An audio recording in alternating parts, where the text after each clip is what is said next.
Rich and wealthy എന്ന് പറയുന്നത് നമ്മുടെ കാഴ്ചയിലാണ്.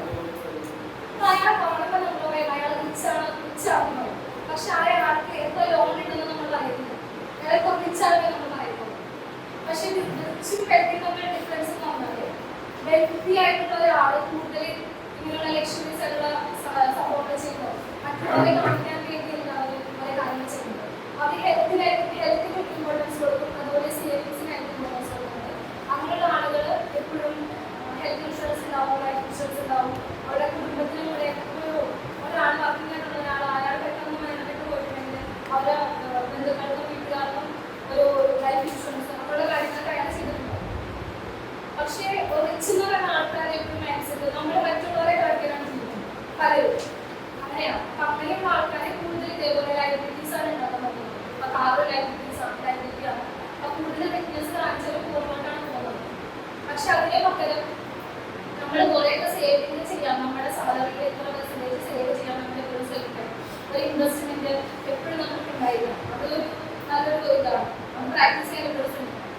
പിന്നെ നമ്മൾക്ക് കൺട്രോൾ ചെയ്യാൻ പറ്റുന്നത് പറയുന്ന ഒരു കാര്യമാണ് ടൈം.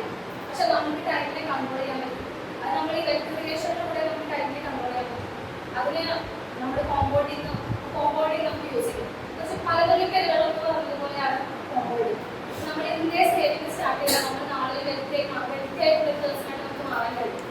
അപ്പം അങ്ങനെ നമ്മൾ ടൈമിനെ കൺട്രോൾ ചെയ്യും. കാരണം എന്ന് വെച്ചാൽ നമ്മൾ ജോലി ചെയ്യുന്നത് പൈസ വേണ്ടിയാണ്. നമ്മൾ വെൽത്തിയായി മാറിക്കഴിഞ്ഞിട്ടുണ്ടെങ്കിൽ നമ്മൾക്ക് ജോലി ചെയ്യേണ്ടയോ വേണ്ടിയോ ഉള്ളത് നമ്മുടെ ഓപ്ഷൻ മാത്രമായിട്ട് മാറും. നമുക്ക് ആവശ്യമുണ്ടെങ്കിൽ ജോലി ചെയ്താൽ മതി. അങ്ങനെ ഒരു സാഹചര്യത്തിൽ നമുക്ക് ആ ജോലി ചെയ്യുന്ന സമയം നമുക്ക് വേറെ എന്തെങ്കിലും കാര്യങ്ങൾ ചെയ്യണം, നമ്മുടേതായ കാര്യങ്ങൾ ചെയ്യണം, യൂസ് ചെയ്യാം.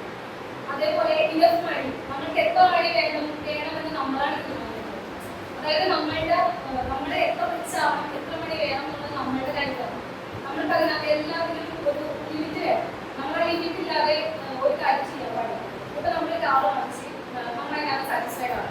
നമ്മളുടെ നെയ്ബർ അതിനേക്കാൾ വലിയൊരു കാർ വാങ്ങിക്കുമ്പോൾ നമ്മൾ അതിനകത്ത് സാറ്റിസ്ഫൈഡ് അല്ലാതെ അതിന് വലിയ കാർ വാങ്ങിക്കണം എന്നുള്ള ചിന്താഗതി നമുക്ക് വന്നാൽ നമ്മൾ പിന്നെയും നമ്മൾക്കതൊരു വെൽത്ത് ക്രിയേഷൻ പറ്റില്ല. നമ്മൾക്ക് പിന്നെയും പുറമോട്ടേ പോകുള്ളൂ. അപ്പം അങ്ങനത്തെ ഒരു മൈൻഡ് സെറ്റ് നമുക്ക് മാറില്ല. പാരന്റൊക്കെ പോലെ നമ്മൾ അപ്പുള്ളി കോമ്പൗണ്ടിങ്ങിലൂടെ വളർന്നുകൊണ്ടിരിക്കുകയാണ്. അപ്പം അതേപോലെ നമ്മൾ കോമ്പൗണ്ടിങ് ആയിട്ട് ചെറിയൊരു ഇൻവെസ്റ്റ്മെന്റ് നമ്മൾ ഈ മാസത്തിൽ ഒരു ചെറിയൊരു ഇൻവെസ്റ്റ്മെന്റ് എന്ന രീതിയിൽ ആദ്യം അങ്ങനെയുള്ള കാര്യങ്ങളൊക്കെ ചെയ്ത് പോവുകയാണെങ്കിൽ നമ്മൾക്ക് ഭാവിയിൽ ഒരു വലിയൊരു കിട്ടാൻ ചാൻസ് കുറവ്. നമ്മളത് എന്ത് ചെറിയ കാര്യം ചെയ്യുമ്പോഴും അത് ചെറുതാണെന്ന് നമ്മൾ ചിന്തിക്കരുത്. നമുക്ക് ചിലപ്പോൾ ഇന്നത് ഒരു മന്തിൽ ഒരു ചെറിയൊരു ഇൻവെസ്റ്റ്മെന്റ് കൊണ്ട് ഇന്ന് നമുക്കത് ബാധ്യതയല്ല. പക്ഷെ നാളെ ഒരു വലിയ റിട്ടേൺ മാറാൻ chance.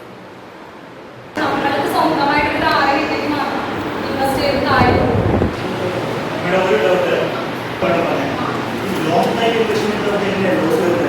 Long time investment loss പറഞ്ഞാൽ നമ്മൾ ലോങ് ടൈം ഒരു കമ്പനി നമ്മൾ സെലക്ട് ചെയ്യും. അപ്പം ആ കമ്പനിയുടെ കറക്റ്റ് സമയത്തല്ല നമുക്ക് ഒരു ആപ്പിളിന് ഏറ്റവും ഹയർ പ്രൈസ് ഉണ്ട്, ലോവർ പ്രൈസ് ഉണ്ട്. നമ്മൾ ഈ ലോവർ പ്രൈസ് എവിടെയാണെന്ന് നോക്കിയിട്ട് വേണം നമ്മൾ ഇൻവെസ്റ്റ് ചെയ്യാം. നമുക്ക് ഒരാൾ പറഞ്ഞു കഴിയുമ്പോൾ കറക്റ്റ് ഒരു ഇതായിരിക്കില്ല. നമ്മൾ പഠിച്ച് അനാലിസിസ് ചെയ്യുന്നത് പോലെയല്ല മറ്റൊരാൾ പറയുന്നത്. അപ്പം നമ്മൾക്ക് അങ്ങനെയാണ് നമ്മുടെ ഇഷ്ടമാണ്. എത്ര പ്രോഫിറ്റ് കിട്ടണം, എപ്പോൾ എക്സിറ്റ് ആവണമെന്നെല്ലാം നമ്മുടെ ഇഷ്ടമാണ്. പക്ഷെ നമ്മൾ കറക്റ്റ് എൻട്രി എടുത്തില്ലെങ്കിൽ നമുക്ക് അതിനൊരു പ്രോഫിറ്റ് ഉണ്ടാവില്ല. കാരണം ഈ വാങ്ങേണ്ട വിലകളാണ്. ഒരു 30 രൂപ ആപ്പിൾ 10 രൂപ റേഞ്ചാണ് നമ്മൾ വാങ്ങാൻ ഉദ്ദേശിച്ചത്. അപ്പം ആ റേറ്റ് 10 താഴെ പോകുന്നതാണ് നമ്മുടെ കാരണം. 30 പിന്നെ പോകുന്നുണ്ടാവും. നമ്മൾ 10 വാങ്ങിച്ചിട്ട് 30 കിട്ടാമെന്നൊരു ആരെങ്കിലും നമ്മൾ വാങ്ങിക്കുകയാണ്. ആ സമയത്ത് ആപ്പിൾ കുറേ അല്ലെങ്കിൽ ആപ്പിൾ കൾട്ടിവേഷൻ കൂടുതലായിട്ട് നടക്കും. അപ്പോൾ അതിന് ആപ്പിളിൻ്റെ ആവശ്യക്കാരെ കുറഞ്ഞു, ലഭ്യത കൂടി. അപ്പോൾ 10 താഴെ വരാൻ ചാൻസ്. അപ്പോൾ 10 അങ്ങനെ താഴെ വരുന്ന സമയത്ത് നമ്മൾക്ക് വിചാരിച്ച കാര്യത്തിലേക്ക് പോകുന്നില്ല. പക്ഷെ നമ്മൾ ഇൻവെസ്റ്റ് ചെയ്ത് ചിലപ്പോൾ 5 ഇയേഴ്സ് ഈ 5 ഇയർ എത്തുമ്പോൾ ചിലപ്പോൾ 5 രൂപയൊക്കെ വേണം. അപ്പോൾ നമ്മൾ കറക്റ്റ് സമയത്ത് കറക്റ്റായ രീതിയിൽ ഇൻവെസ്റ്റ് ചെയ്യണം. എന്നാൽ അതിനുള്ളൊരു ഉണ്ടാവും. അങ്ങനെയുള്ള ഇൻഷുറൻസുകാർ നടത്തുന്ന ഇൻവെസ്റ്റ്മെന്റ് പോളിസി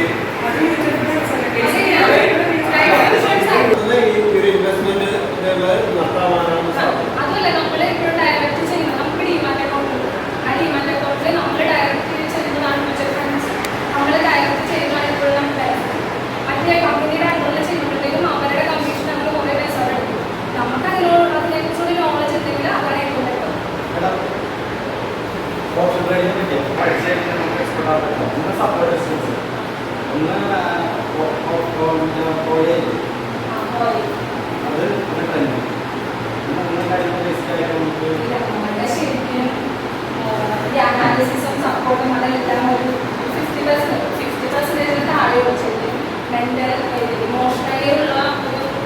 ഫ്രണ്ട് ഇമ്പോർട്ടൻ്റ് ആണോ? ഫ്രണ്ട് ഇമ്പോർട്ടൻ്റ് ആണ്, ഫ്രണ്ട് ഫ്രണ്ട് അങ്ങനെയാണ്, ഫ്രണ്ട് ഇമ്പോർട്ടൻ്റ് ആണ്.